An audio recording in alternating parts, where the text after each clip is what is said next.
विद्यार्थी नमस्कार, मैं एनके यादव अपने online platform NK exam pass पर आप सभी विद्यार्थियों का हार्दिक स्वागत और अभिनंदन करता हूं।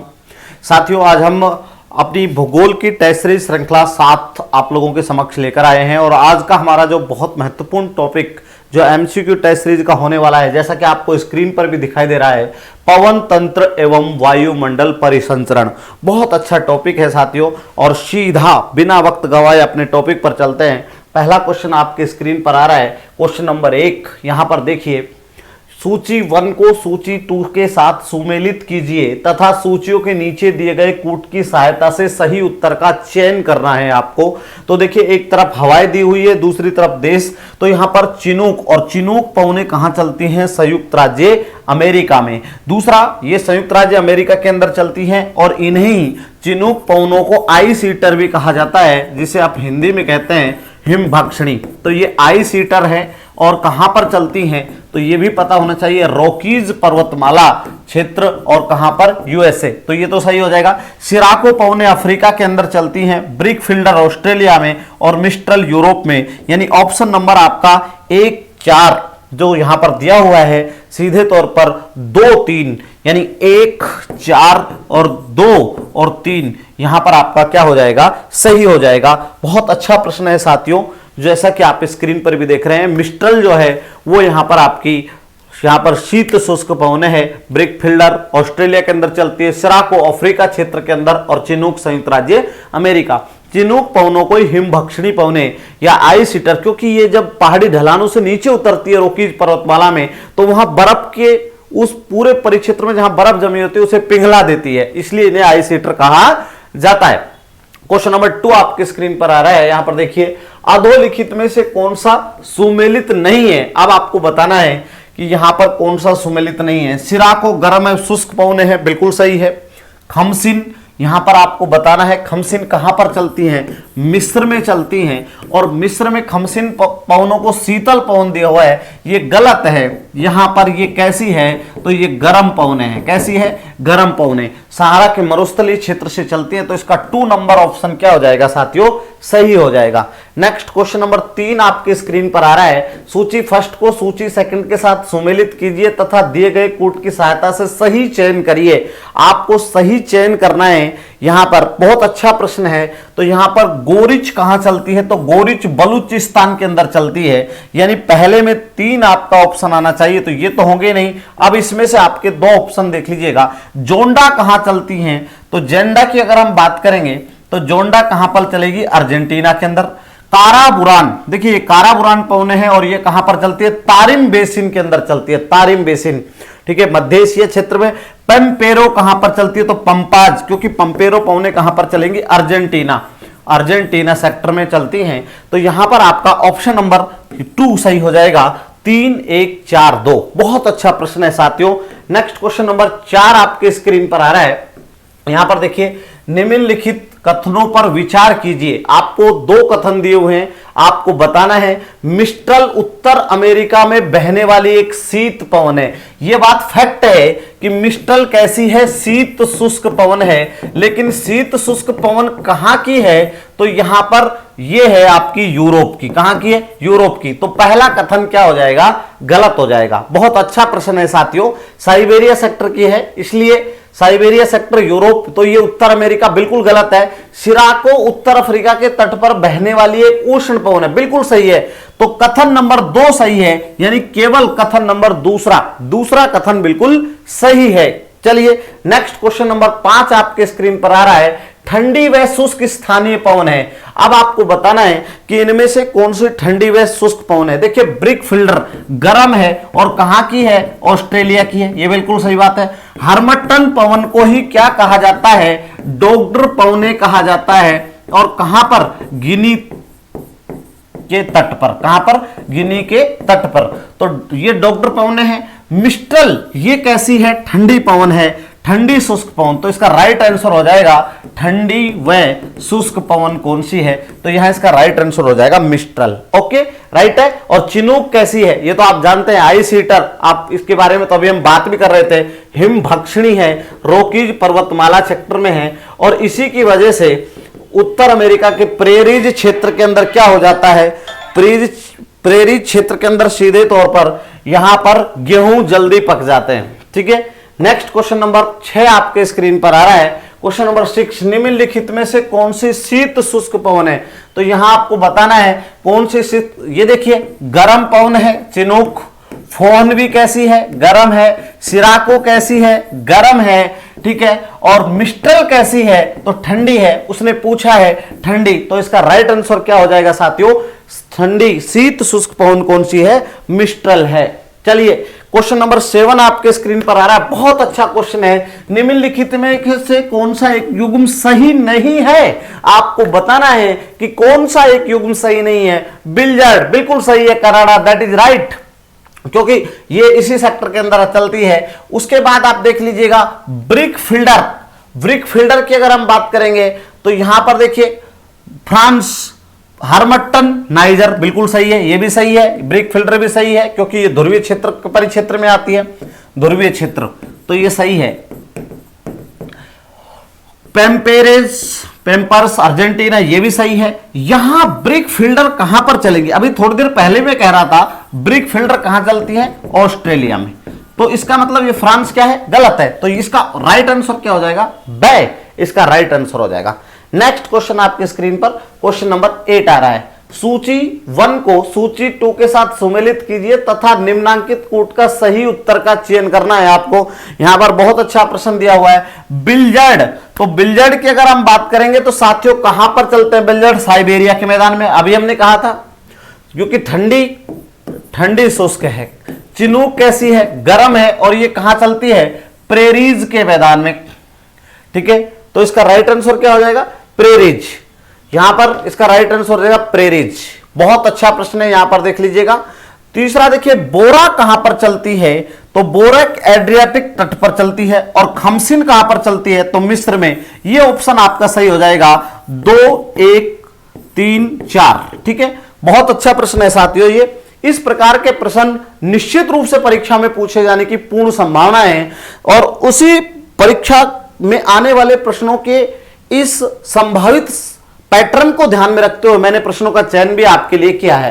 चलिए, नेक्स्ट क्वेश्चन नंबर 9 आपके स्क्रीन पर आ रहा है। यहां पर देखिए, सूची 1 को सूची 2 के साथ सुमेलित कीजिए और सही कूट का प्रयोग करते हुए सही उत्तर चुनिए। आज हमने इस प्रकार के प्रश्न आप लोगों के लिए बहुत रखे हैं। ठीक है, तो देखिए यहां पर सीधा शुरुआत कर देते हैं। शुष्क पवने हार्मट्टन की पवने हैं, और हार्मट्टन की पवने शुष्क पवने यहां पर आपको बताना है किस परिक्षेत्र के अंदर। तो आप जानते हैं कि पश्चिमी अफ्रीका, गिनी के तट पर होगी। उसके बाद में हबूब की अगर हम बात करेंगे तो हबूब गर्म पवने हैं, कहां पर है? सूडान में। देखिए ये भी कैसी है? गर्म है।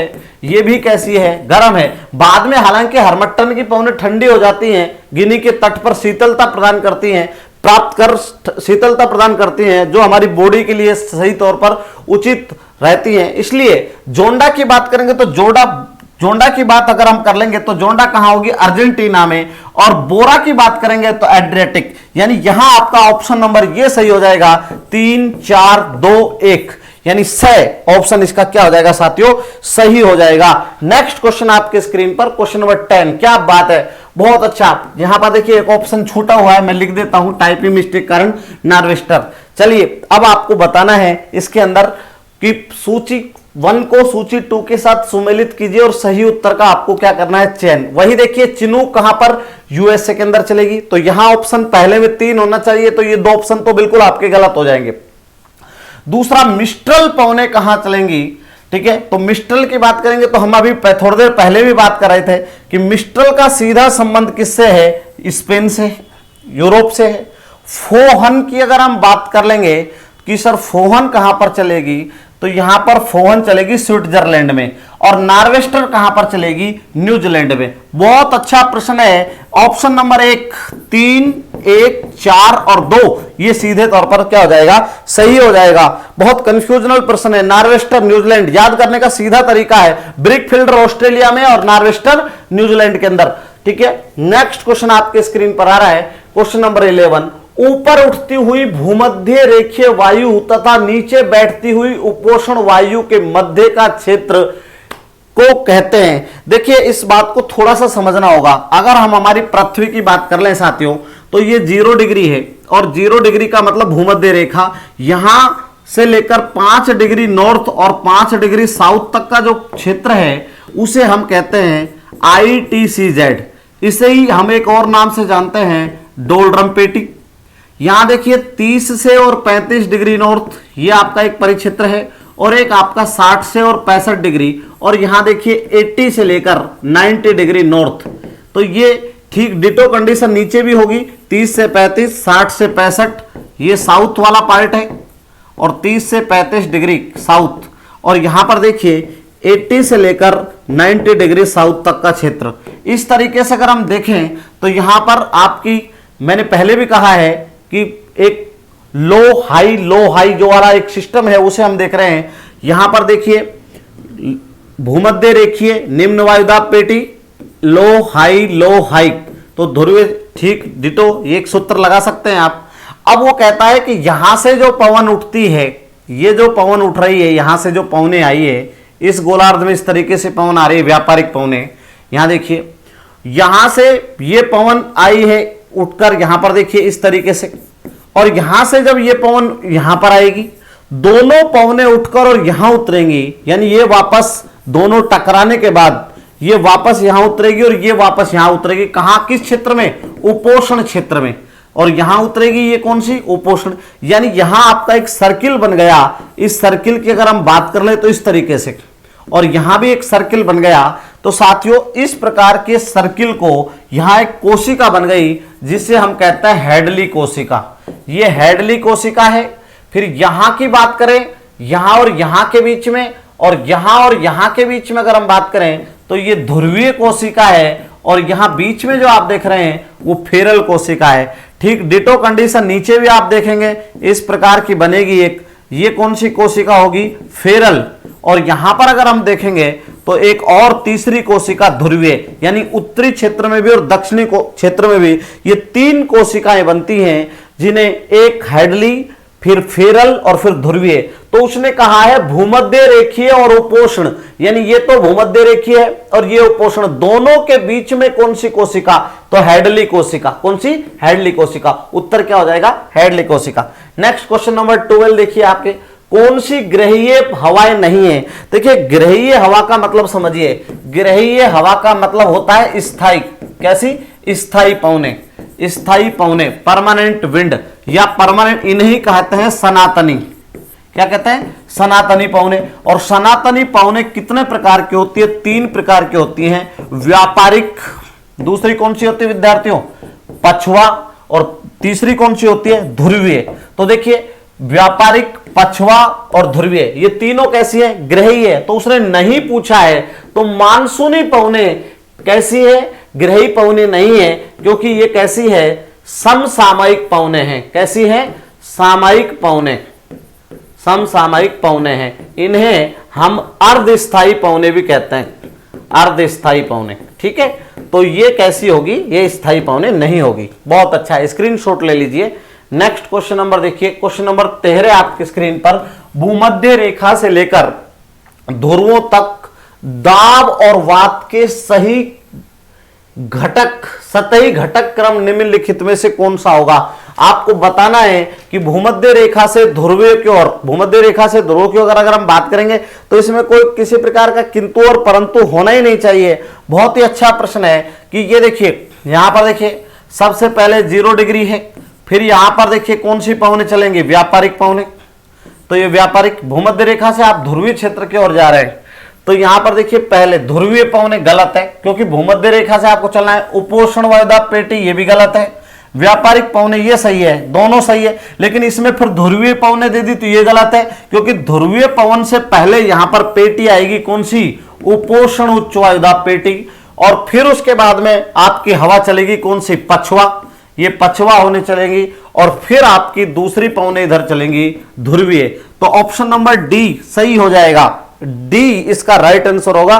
क्रम बताना है आपको भूमध्य रेखा से ध्रुवों की ओर। थोड़ा कंफ्यूजनल क्वेश्चन है, लेकिन सरल भी है अगर आप थोड़ा सा दिमाग लगा रहे हैं तो।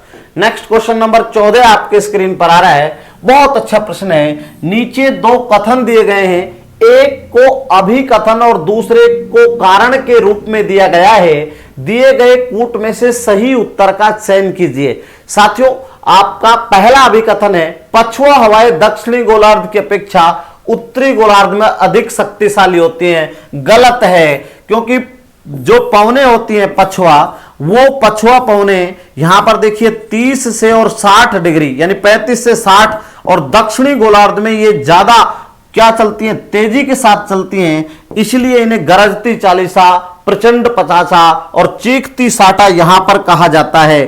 40 डिग्री साउथ, 50 डिग्री साउथ और 60 डिग्री साउथ।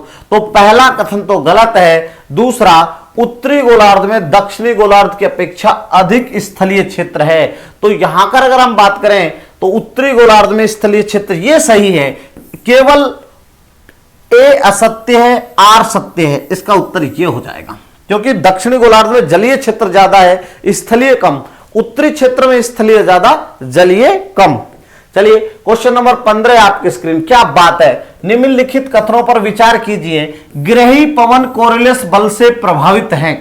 तो बिल्कुल ग्रही पवने कोरिलेस बल से क्या है, प्रभावित हैं। यह बात बिल्कुल सही है, फैक्ट है, यह बिल्कुल सही कथन दिया हुआ है। स्थानीय पवनों का सतत वेग, लोकल विंड का सतत वेग, सतत दिशा होती है। नहीं, स्थानीय पवनें तो कई बार उल्टी सीधी चलती हैं, वो तो क्षेत्रीय विशेषताओं के आधार पर चलती हैं, तो उनकी दशा और मार्ग निश्चित नहीं होता। तो यह कथन गलत है।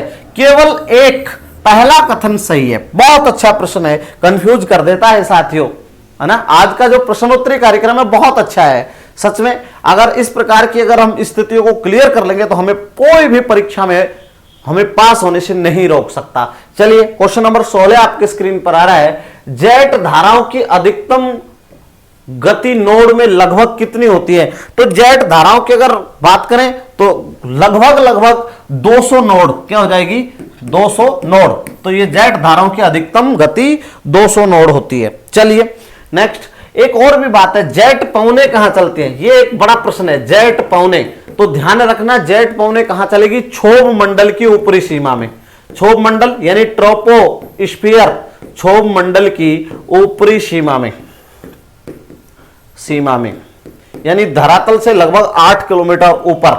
चलिए क्वेश्चन नंबर 17, कोरिलेस बल उत्पन्न होता है वायुदाब के अंतर से, ताप के अंतर से, उच्चावचीय अवरोध से, पृथ्वी के घूर्णन से। साथियों ये बात फैक्ट हो जानी चाहिए कि कोरिलेस बल की अगर हम बात करें तो भूमध्य रेखा पर कोरिलेस बल का प्रभाव कैसा होता है? 0%। और ध्रुवीय क्षेत्र के अंदर तो यहां पर सर्वाधिक होता है ध्रुवीय क्षेत्र, 100%। यहां ध्रुवीय क्षेत्र है, यहां पर कोरिलेस बल सर्वाधिक लगता है। तो कोरिलेस बल और लगता भी क्यों है? पृथ्वी के घूर्णन के कारण। तो इसका राइट आंसर क्या हो जाएगा? पृथ्वी के घूर्णन के कारण ही कोरिलेस बल की उत्पत्ति होती है। भूमध्य रेखा पर चूंकि पृथ्वी के घूर्णन की गति सर्वाधिक होती है, इसलिए वहां कोरिलेस बल 0% होता है, ध्यान रखिएगा। और अपकेंद्रीय बल अगर कभी पूछे तो भूमध्य रेखा पर अपकेंद्रीय बल सर्वाधिक होता है। कोरिलेस बल ध्रुवों पर सर्वाधिक होता है, भूमध्य रेखा पर न्यूनतम होता है। अपकेंद्रीय बल कहां पर सर्वाधिक होता है? भूमध्य रेखा पर सर्वाधिक होता है। और अपकेंद्रीय बल के उत्पन्न होने का कारण भी और कोरिलेस बल के उत्पन्न होने का कारण भी क्या है? पृथ्वी का घूर्णन है। चलिए क्वेश्चन नंबर 18 आपके स्क्रीन पर। कथन ए, वायु सदैव उच्च दाब से निम्न दाब के क्षेत्रों की ओर चलती है। बिल्कुल सही है। पवन की दिशा को कोरिलेस बल प्रभावित करता है। तो देखिए ए, ये भी सही है, दोनों कथन सही हैं। ए और आर, ठीक है, दोनों सही हैं, लेकिन व्याख्या सही नहीं है। आर ए की व्याख्या सही नहीं करता, तो इसका ऑप्शन नंबर बे क्या हो जाएगा? सही हो जाएगा। देख लीजिए, स्क्रीनशॉट ले लीजिए, आगे बढ़ेंगे। ठीक है, क्वेश्चन नंबर 19 आपके स्क्रीन पर आ रहा है।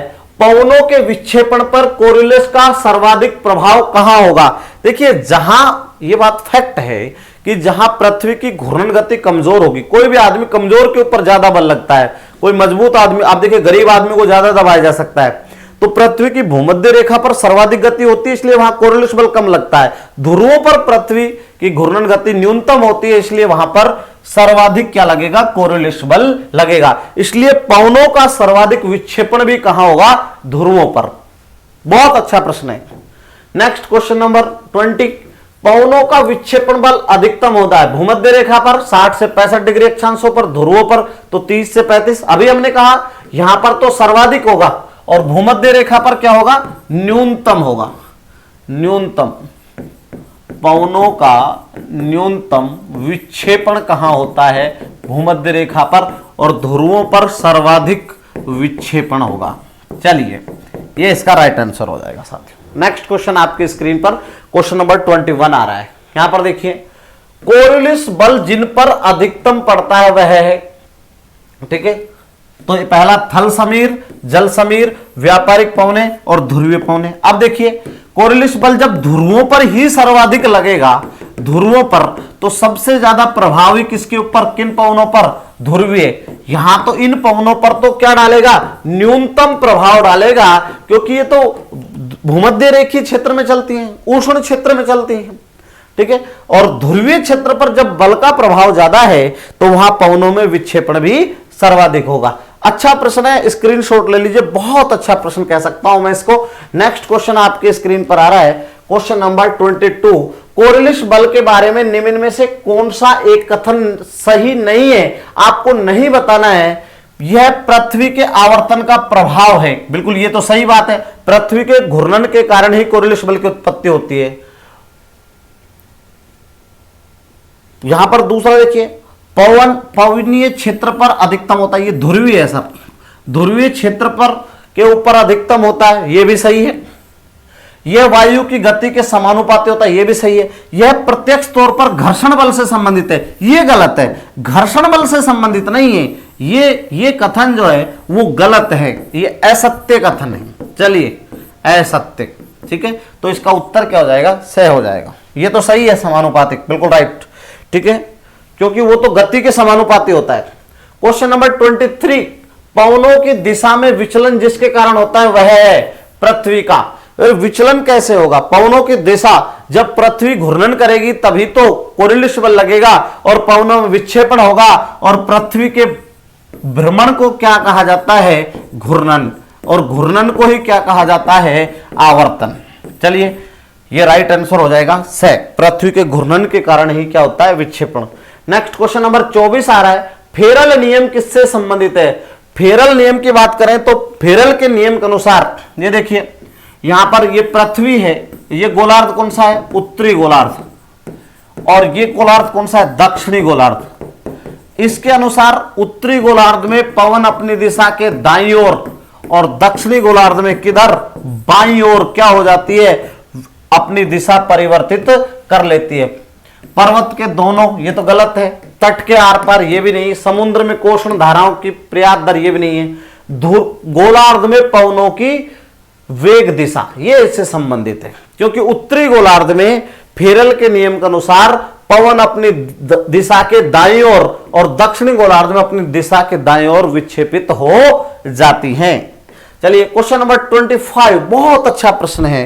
यहां से देखिए, उत्तरी गोलार्ध में खड़े हुए प्रक्षेप के जिसका पृष्ठभाग वात की ओर है, बाईं ओर कम दाब और दाईं ओर अधिकतम दाब होता है, तो निम्नलिखित में से किसके अनुसार है, बर्ग रोन फाइंडेंट सिद्धांत, वाइज बेलेट नियम, वोकर परिसंचरण और स्टोक नियम। तो देखिए मैं आपकी जानकारी के लिए पहले तो बताता हूं, इसका उत्तर है वाइज बेलेट नियम। अब ये नियम क्या कहता है, वो नियम क्या कहता है वो समझिए। जैसे आप देखिए, आप देख भी रहे होंगे, ये मेरे पीछे पीठ है, उधर से हवा आ रही है, इधर से हवा आ रही है, तो जब मेरी पीठ के पवन टकराएगी तो मेरा जो दाया है, दाया वहां पर क्या होगा, उच्च वायुदाब होगा, और बाईं ओर क्या होगा, निम्न वायुदाब। ये पीठ है और पीठ से ये पवने चल रही है, पवने, तो जैसे मुंह इधर है, मुंह, तो अब पवन इधर से आ रही है, ये पवन, तो ये कैसा हुआ, दाईं ओर, और ये कैसा भाग हुआ, बाईं ओर। तो यहां क्या होगा, निम्न दाब होगा, और यहां पर क्या हो जाएगा, दाईं ओर क्या हो जाएगा, उच्च दाब हो जाएगा, उच्च दाब, और यहां पर निम्न दाब हो जाएगा। ठीक है, तो ये बहुत अच्छा प्रश्न है साथियों। यानी आप तो ये समझिए, जैसे मेरी पीठ है, पीछे से, वहां से अगर पीछे से हवा आ रही है, मेरी पीठ को टकराती है, तो मेरे राइट हैंड में दाईं ओर उच्च वायुदाब और बाईं ओर निम्न वायुदाब किस नियम के अनुसार होता है, वाइज बेल्ट के नियम के अनुसार। चलिए क्वेश्चन नंबर 26, बॉक्स ब्लैट के सिद्धांत से हमें जिन तथ्यों की जानकारी प्राप्त होती है वह है। तो बहुत अच्छा प्रश्न है साथियों ये। आप देखिए, अगर हम इस यहां पर देखेंगे वायु की दिशा, नहीं, बिल्कुल नहीं, क्योंकि वायु की दिशा तो कौन बताता है? दिशा दिक सूचक, जिसे हम विंडेन भी कहते हैं। उच्च दाब क्षेत्र का स्थान, अपेक्षित आर्द्रता, हाइड्रोग्राफ, सूर्य ताप की मात्रा, तो सूर्य ताप की मात्रा तो आप जानते हैं, पायरो। यहां पर उच्च दाब क्षेत्र का स्थान, ये इसका राइट आंसर हो जाएगा बी। ठीक है, तो उच्च दाब क्षेत्र का स्थान बॉक्स ब्लैट के सिद्धांत के इस तथ्य के आधार पर हमें क्या मिलती है? जानकारी मिलती है। चलिए क्वेश्चन नंबर 27, निम्न में से कौन सा गतिज है? आपको गतिज बताना है। देखिए, कुल वायुदाब पेटी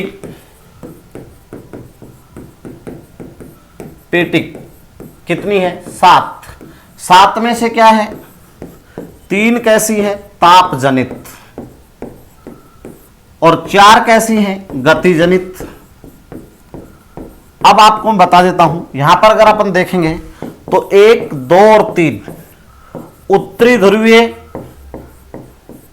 दक्षिणी ध्रुवीय, उच्च वायुदाब पेटी, और यहां पर उच्च वायुदाब। तापमान कम दोनों ध्रुवों पर, वायुदाब ज्यादा। विषुवत रेखीय निम्न वायुदाब पेटी, तापमान अधिक, वायुदाब ज्यादा। तो ये तो कैसी हो गई? ताप जनित हो गई। गति जनित की बात करेंगे तो देखिए, ध्रुवीय उच्च वायुदाब पेटी ये कैसी है? ये तो ताप जनित है। और विषुवत रेखीय निम्न वायुदाब पेटी भी क्या है? ताप जनित है। उपोष्ण उच्च वायुदाब पेटी ये कैसी है? गति जनित है। ये कैसी है? गति जनित। तो इसका राइट आंसर क्या हो जाएगा? बे हो जाएगा। 4 गति जनित है। ठीक है, उनमें देख लेते हैं। उत्तरी उपध्रुवीय निम्न वायुदाब पेटी, यानी 60 से 65 डिग्री नॉर्थ, एक। दूसरी दक्षिणी उपध्रुवीय निम्न वायुदाब पेटी, यानी 60 से 65 डिग्री साउथ। तीसरी उत्तरी उपोषण, और चौथी दक्षिणी उपोषण। तो ये 4 जो हैं वो कैसी हो जाएंगी? ये गति जनित हो जाएंगी। बहुत अच्छा प्रश्न है साथियों। क्वेश्चन नंबर 28 आपके सूची 1 को सूची 2 से क्या करना है? सुमिलित करना है। शांत मेखला यानी ITCZ, और इसे इंटर ट्रॉपिकल कन्वर्जेंस जोन, अंतः उष्ण अभिसरण क्षेत्र, और इसे ही डोल्ड्रम पेटी भी कहते हैं। डोल्ड्रम पेटी, तो ये किससे संबंधित? विषुवत रेखीय, जी कोरिलेस बल, डॉग्डर, विषुवत रेखीय, पछुआ पौने। तो इसमें तो ये चलेंगी विषुवत रेखीय, पछुआ पौने। इसमें निरंतर पछुआ पौने चलते रहते हैं एक ही दिशा में। विक्षेप बल किससे लगे? कोरिलेस से। गरजती चालीसा कैसी है? पछुआ पौने, और हरमट्टन पौनों को डॉग्डर पौने भी कहा जाता है। तो यानी यहां पर देख लीजिए, ये ऑप्शन तो बिल्कुल होंगे ही नहीं। पहले में 3 होना चाहिए, दूसरे के अंदर 1 होना चाहिए, तो दोनों में ही है। गरजती चालीसा यानी 4, यहां पर ये आपका उत्तर सही हो जाएगा। 3, 1, 4, 2। बहुत अच्छा प्रश्न। ठीक है, गरजती चालीसा दक्षिणी गोलार्ध में तीव्र गति से चलने वाली पछुआ पवनों को 40 डिग्री साउथ अक्षांश पर गरजती चालीसा, 50 डिग्री अक्षांश पर प्रचंड पचासा, और 60 डिग्री दक्षिण अक्षांश पर चीखती साठा कहा जाता है। ये दक्षिणी पछुआ पवन है। क्वेश्चन नंबर 29, निम्नलिखित में से कौन सा सुमेलित नहीं है? आपको बताना है कि कौन सा सुमेलित नहीं है। बहुत अच्छा प्रश्न है आपके स्क्रीन पर। ठीक है, इसको आपको ध्यान में रखना है। तो देखिए यहां पर फोन आल्पस में बिल्कुल सही है। मिस्ट्रल रोन घाटी खमसिन मिस्र के अंदर है। बोरा घाटी, तो सॉरी, बोरा पवने स्विट्जरलैंड नहीं, बोरा पवने कहां चलेंगे? इटली, और इटली में भी कहां पर? एड्रियाटिक तट, एड्रियाटिक तट पर। तो ये इसका ये ऑप्शन जो है आपका गलत है। ठीक है, राइट आंसर क्या हो जाएगा? ये बोरा स्विट्जरलैंड। चलिए नेक्स्ट क्वेश्चन नंबर 30 आ रहा है। बहुत अच्छा प्रश्न है। निम्नलिखित में से कौन सा दैनिक पवन, दैनिक का मतलब समझिए, दैनिक का मतलब सीधे तौर पर यहां पर क्या बताना है? दैनिक पवन तंत्र है। स्थाई, स्थाई इन्हें हम कहते हैं ग्रही, इन्हें हम कहते हैं भूमंडलीय पवन है। तो इसमें से एक ही है ध्रुवीय पवन है। ये तो लोकल विंड है, ये जलीय थलीय मानसून अर्धस्थायी पवन है। चलिए इसका राइट आंसर हो जाएगा ध्रुवीय पवन है।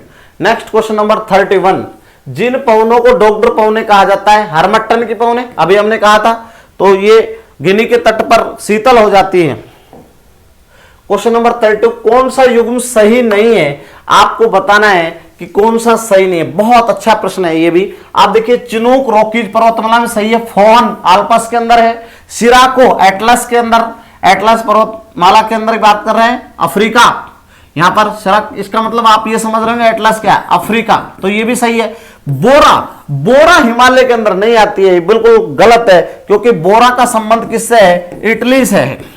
स्विट्जरलैंड वाला जो ये वाला पार्ट अगर हम बात करें तो इटली एड्रियाटिक तट से है, तो ये सही नहीं होगा। ऑप्शन नंबर यहां पर देख लीजिएगा क्या सही हो जाएगा, फिर ये लीजिए डी सही हो जाएगा, उत्तर हो जाएगा। क्वेश्चन नंबर 33, फोन एक स्थानीय हवा है, तो फोन की अगर हम बात करेंगे तो इसमें कोई डाउट ही नहीं है, बहुत अच्छा प्रश्न है। उत्तर कोरिया की, चीन की, जापान की, तो स्विट्जरलैंड, तो इसका उत्तर क्या हो जाएगा, स्विट्जरलैंड की। 34 नंबर क्वेश्चन आपके स्क्रीन पर, चिनूक क्या है। अभी हम बार बार कह रहे हैं चिनूक में स्थानीय शीत पवन जो स्पेन, गलत है, स्पेन में नहीं चलेगी। अत्यंत शुष्क पवन जो सहारा मरुभूमि, ये भी गलत है। उष्ण शुष्क पवन जो उत्तर अमेरिका में रॉकी पर्वत के पूर्वी ढलानों की ओर बहती है, तो उत्तर बिल्कुल साफ है और सीधा है, से इसका क्या हो जाएगा, उत्तर हो जाएगा। नेक्स्ट क्वेश्चन नंबर देखिए 35, सिक्यांग के तारिम बेसिन में प्रारंभिक बसंत ऋतु में तीव्र ऊष्मा धाराएं अनुभव की जाती है, जिससे असुविधा होती है। इस पवन का लोक प्रचलित नाम क्या है, क्या बात है। तो यहां पर देखिए काराबुरान है, ये काराकुरान नहीं है, काराबुरान, तो इसका राइट आंसर हो जाएगा काराबुरान। मैंने अभी थोड़ी देर पहले भी कहा था, इसका राइट आंसर हो जाएगा काराबुरान। चलिए ये सीधे तौर पर सही है। क्वेश्चन नंबर 36, बहुत अच्छा प्रश्न आया। सहारा मरुस्थल को भूमध्य सागरीय प्रदेश की ओर बहाने वाली धूल लदा हुआ पवन कहा जाता है। तो सहारा के मरुस्थल की भूमध्य प्रदेश की ओर बहने वाली धूल भरी पवनें कौन सी होती हैं, तो इन्हें सिराको पवनें कहा जाता है, और इन्हें ही रक्त वर्षा, ये रक्त वर्षा पवनें भी कहते हैं। बहुत अच्छा है पवनें, इस क्वेश्चन की संभावना बहुत ज्यादा है ये, क्योंकि लाल रेतीली मिट्टी को उठा लेती हैं और वहां पर वर्षा के साथ में ऐसा महसूस होता है कि जैसे रक्त वर्षा हो रही हो। क्वेश्चन नंबर 37 देखिए, सहारा मरुस्थल में बहने वाली गर्म स्थानीय पवन को कहते हैं, तो हबूब, काराबुरान, जुरेन और हरमट्टन। यहां पर आपके सामने एक प्रश्न आया है, तो इसका राइट आंसर क्या हो जाएगा, हरमट्टन। ठीक है, क्योंकि सहारा के मरुस्थल की बात है, ये जो हबूब, काराबुरान और जुरेन है, ये सभी एशिया से संबंधित है। सूडान वाले पार्ट के बाद में आगे की तरफ बढ़ जाती हैं, तो हरमट्टन की पवन जो इसका राइट आंसर हो जाएगा। नेक्स्ट क्वेश्चन नंबर 38, क्या बात है, थोड़ा सा प्रश्न हटकर आया है। चिनूक हवाएं रोकीज पर्वत के पूर्वी ढलान पर नीचे उतरती है, उनका तापमान किस दर से बढ़ता है। उनका तापमान बढ़ेगा, जब बढ़ेगा तो शुष्क रुदोष्म दर होगी और बर्फ को पिघला देगी, तो शुष्क रुदोष्म दर यहां इसका क्या हो जाएगा, राइट आंसर हो जाएगा। चलिए स्क्रीनशॉट ले लीजिए। नेक्स्ट क्वेश्चन नंबर 39, आल्पस पर्वत से होकर पवन चलती है। आल्पस यूरोप की बात कर रहा है, वो कहता है कि कौन सी पवन चलती है यहां पर, तो इसमें तो आपको डेस्ट डेल्विस नहीं, जोंडा, तो जोंडा का यहां से कोई संबंध नहीं है। फोहन और साता आना, तो इसका राइट आंसर क्या हो जाएगा, फोहन। ये इसका, ये देखिए ऑप्शन नंबर से फोहन। और आज का अंतिम प्रश्न जो आप देख रहे हैं 40 नंबर, चिनूक तथा फोहन पवनें क्रम से किन देशों में चलती हैं। तो अभी थोड़ी देर पहले ही हम बात कर रहे थे, संयुक्त राज्य अमेरिका में चलेगी कौन सी, चिनूक, और यहां पर देखिए स्विट्जरलैंड के अंदर चलेगी कौन सी, फोहन। और फोहन का संबंध किस पर्वतमाला से है, तो आल्पस से है। ठीक है साथियों, तो आज का ये टेस्ट सीरीज श्रृंखला कार्यक्रम पवन तंत्र, इसका part number next series number 8 कल आएगा। बहुत अच्छा टॉपिक है, देखना ना भूलें। और अगर हमारा कक्षा कार्यक्रम आपको पसंद आया हो तो हमारे चैनल को सब्सक्राइब और शेयर और लाइक जरूर कर दें। समय के अभाव कारण थोड़ी फास्ट गति से हम ले गए, नेक्स्ट जो सेशन आएगा वो बहुत थोड़े स्लो गति से, स्लोली वहां पर हम लोग डिस्क्राइब करते हुए चलेंगे। आज समय के अभाव कारण मैंने तीव्रता के साथ इसको करा दिया। अब हम आपसे लेते हैं विदा। जय हिंद, जय भारत।